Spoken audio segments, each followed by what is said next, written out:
kwewunyisa media uzezezimu n'embuto zibatokota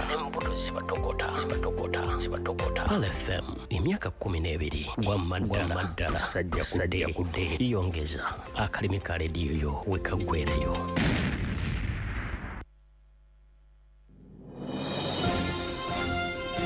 Nga tegannaba kubuutikira ggwanga gasookera wano tugakuŋŋaanya ne tugasunsula ne tugakutuusaako ng'ate gakyayokya. Gano ge amawulire Agookya Ku Pearl FM ne Three Ways Property Consultants Limited bebazo kunazaako ennaku wamu n'okufuula landlord nga bakufunira ettaka eriri ku muzuuri ku nguudo zonna eziyingira n'okufuluma ekibuga Kampala okutandikira ku miliyoni 6 zokka nga tukkiriza n'enkola ey'ekibanja mpola tukyalireko kati mu maka gaffe agasangibwa ebulaba ku Mityana Road ku kizimbe kya HB Complex oba okutukubirako ku noti 752 721 763.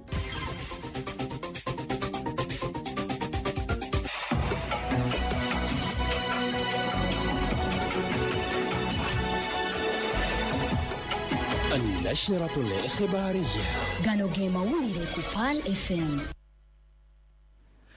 Assalamu alaikum wa rahmatullahi wa barakatuh. Mwasize mchano banafe abatuuliriza gano ge mawulire Agookya mu bujjuvu ng'ogakusomera nze Kuluthum Shatrah. Abamu ku basiraamu abalwanirira okutunuulira ettaka ly'Obuyisiraamu erisuubirirwa okutwalibwa omugagga Justice Kyabahwa bategese okusaala esswala eya Juma mu kisaawe e Kololo olunaku olwaleero. Bino ebijjidde nga kkooti ejulirwamu yamala dda okatyebula nga omugagga Justice Kyabahwa bw'asanye okutwala ebintu by'Obuyisiraamu omuli n'omuzikiti omukulu era n'ekitebe ky'Obuyisiraamu ekya Uganda Muslim Supreme Council. Koti yakkiriza Justice Kyabahwa atunda ettaka ly'Obuyisiraamu aggyemu ssente eziwerera ddala obuwumbi 18 mu obukadde 9 oluvannyuma lw'abakulu ku kitebe kya Uganda Muslim Supreme Council okumuguza ettaka essembabule ate n'atasobola kulifuna. Kati okusinziira kw'omu ku bakulembeddemu enteekateeka eno ate nga ye imaamu wa Parliament era nga yaliko omubaka w'ekawempe ey'obukiikakkono Honorable Alhaji Abdulatif Sebagala Sengendo agambye nti enteekateeka zonna ziwedde era nga bagenda kusaalira e Kololo n'oluvannyuma basale entoto ku bukyawe bagenda ate okununulamu emmali y'Obuyisiraamu kubanga obudde obwabaweebwa bubaweddeko.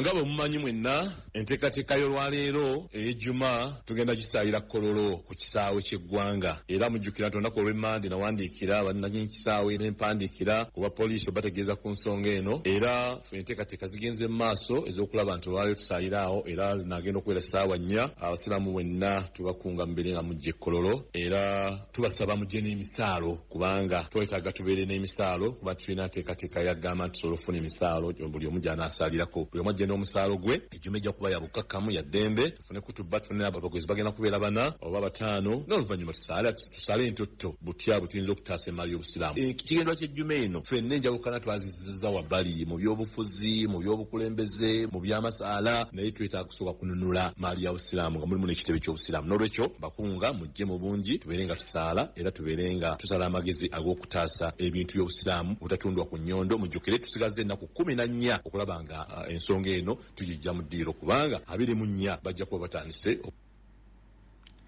Ate nga tuvuddeyo Pulezidenti Yoweri Kaguta Museveni avuddeyo n'akkiriza eky'obugagga eby'omu ttaka ekimanyiddwa nga lithium ekisangibwa mu disitulikiti ey'Entungamo kiyiikulwe kisobozese bamusigansimbi okukola waya z'amasannyalaze wamu n'amanda ag'emmotoka ez'amasannyalaze. Bino Pulezidenti abyogedde bw'abadde asinkanye bamusigansimbi okuva mu kampuni ya Bungereza emanyiddwa nga Strand Hanson Limited era nga bano ensinkano eno ebadde mu maka g'obwa Pulezidenti Entebbe.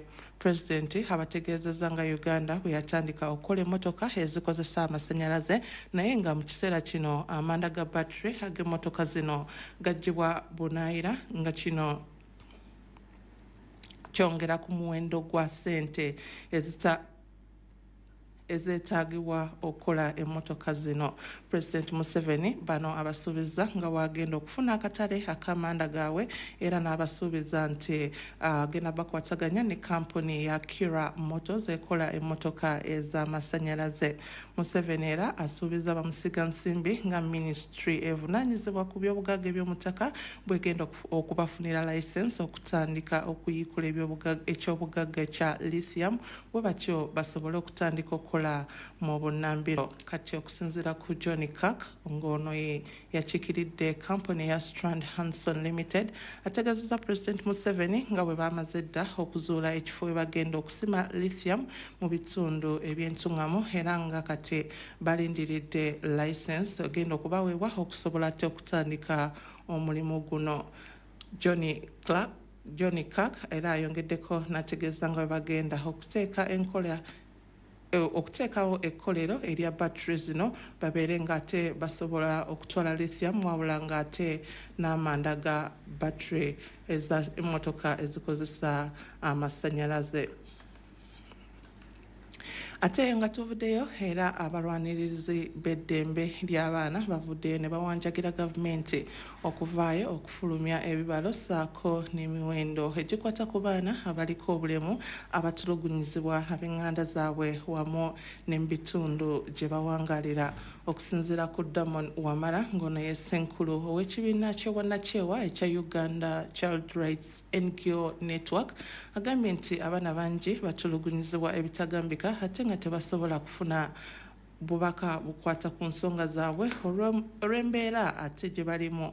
Wamala bino abyogedde ng'asinziira ku Silver Springs Bugoloobi wabadde atongoza ekiwandiiko ekikwata ku baana abawala abaliko obulemu abafuna embuto yadde nga bato mu bitundu eby'ebunyoro. Okusinziira mu kiwandiiko kino kiraze lwatu nti abaana abato ekikula kino tebafiiriddwako gavumenti ng'ate tewali abayamba nga bangi bafunye embuto ng'ate tebannaba kwetuuka. Wamala ayongeddeko n'ategeeza nti gavumenti teyinza kuteekerateekera baana bano bulungi bw'ebeera nga teyina mawulire gakwatako ku baana bano wamu n'ebibalo byabwe.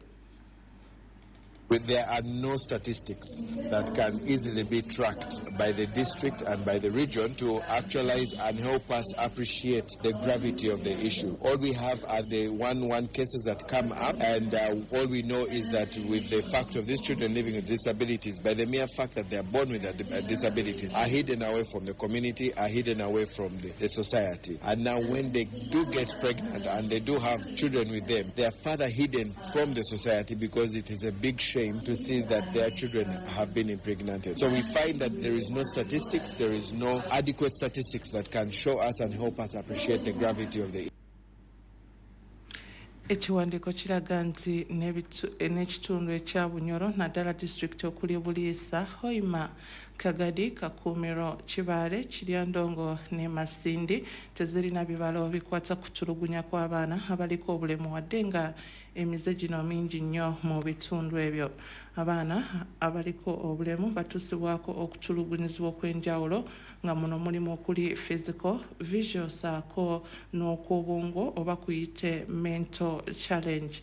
Abalala bo batuuka n'okufunisibwa embuto ng'ate tewali ayamba.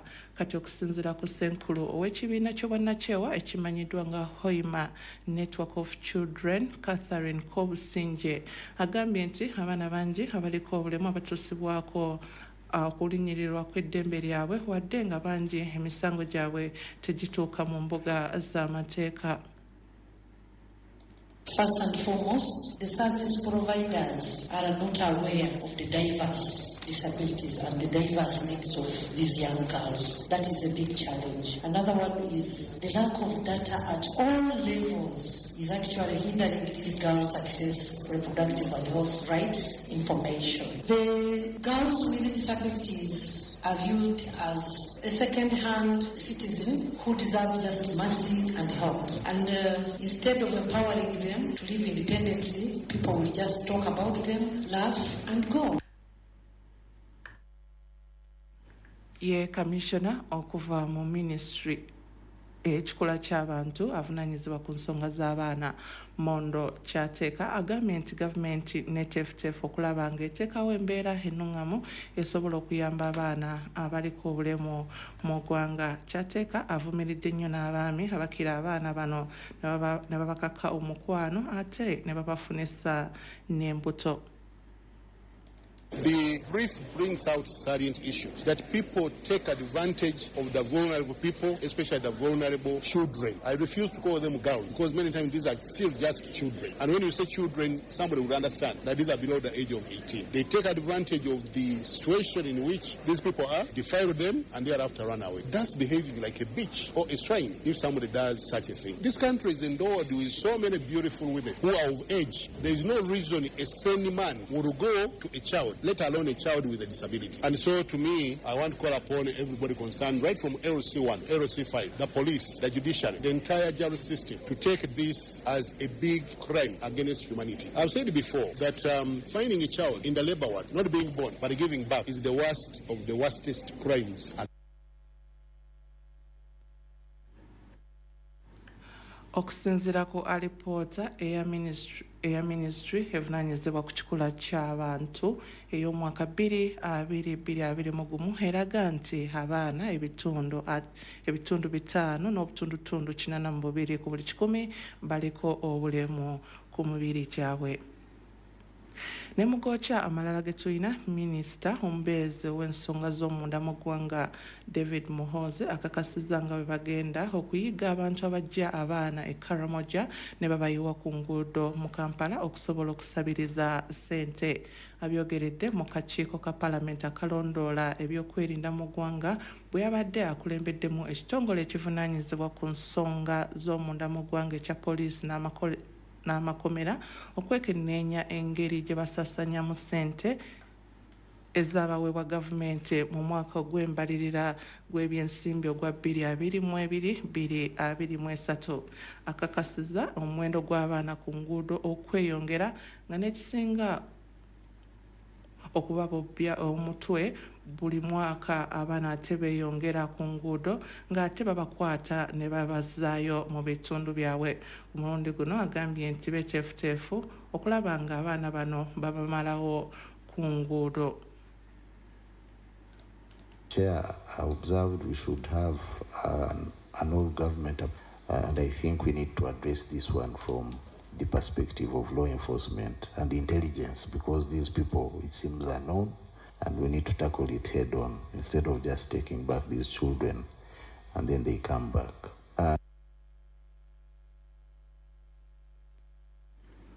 Mu kakiiko ke kamu ababaka bawunikiridde okuwulira nti mu mwaka gw'embalirira y'ebyensimbi guno ogwa 2022-2023 abasibe abawerera ddala 706 be baakwatibwa akawuka akaleeta mu Kenenya.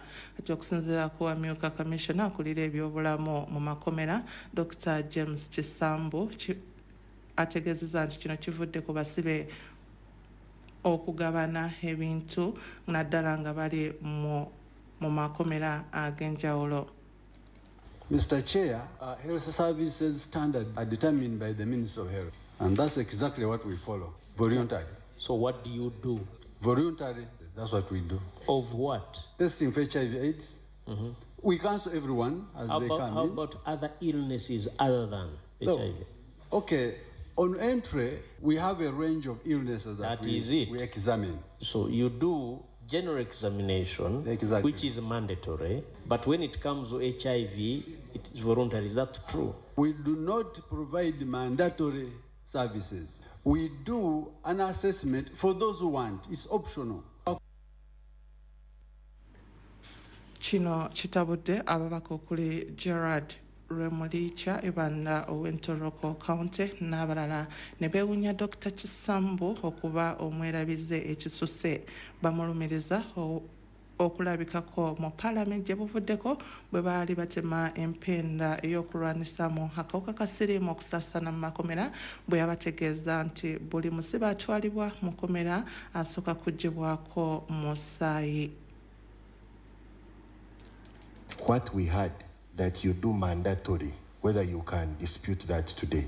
any prisoner that comes, you do mandatory testing first. Whereas the had told us it's mandatory to know who is sick, who is not sick. So as you're carrying out your work, you should know who to give attention and who to take care of. And here you're giving us contradictory information. So Chair, I wanted him to clarify on that. Do you do mandatory or voluntary the way you're putting, so that it's clear on record on prisoners? Banera bawakanyiza ekiteeso kya Eli Muhumuza, Commissioner akulira okuteekerateekera amakomera ekyokwongeza ku muwendo gw'amakomera mu ggwanga olw'omujjuzo.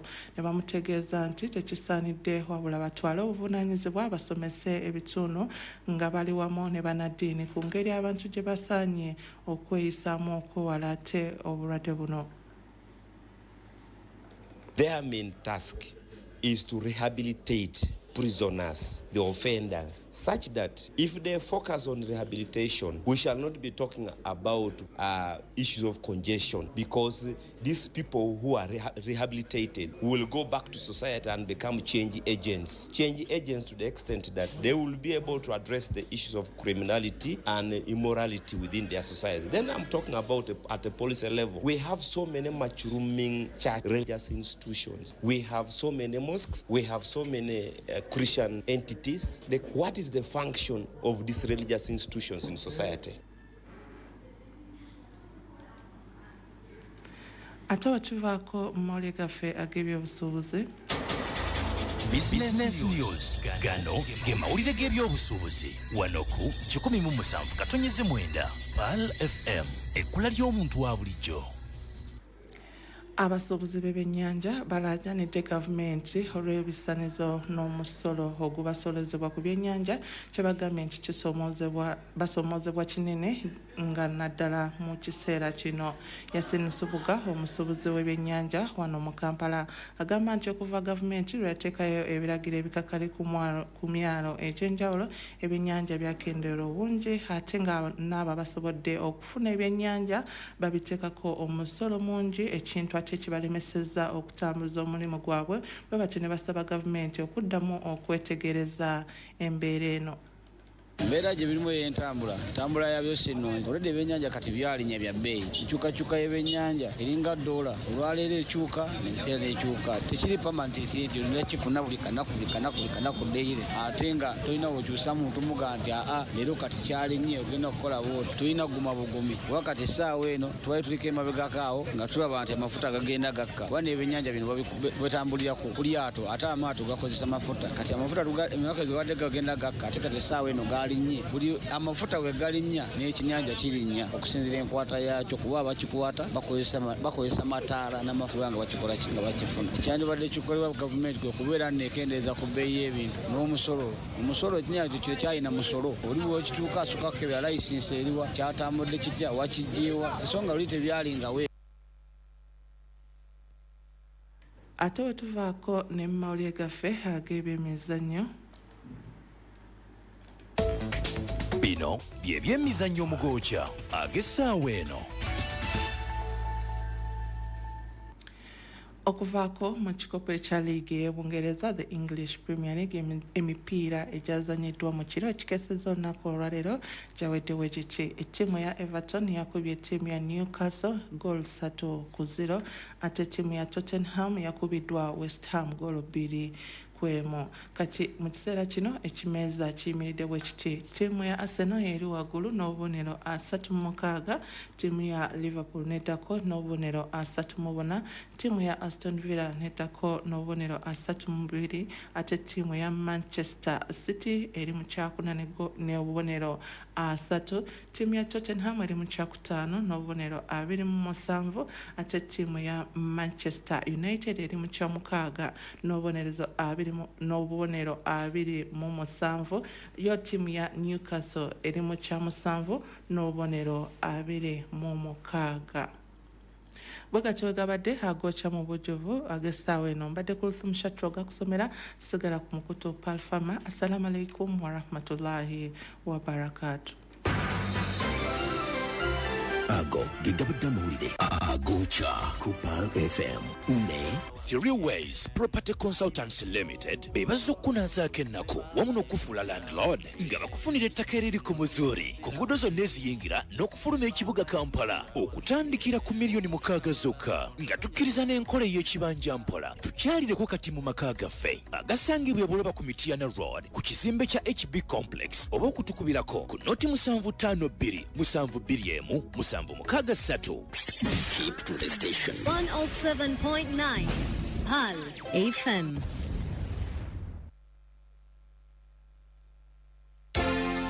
Ebiranga eby'enjawulo ku Pearl FM.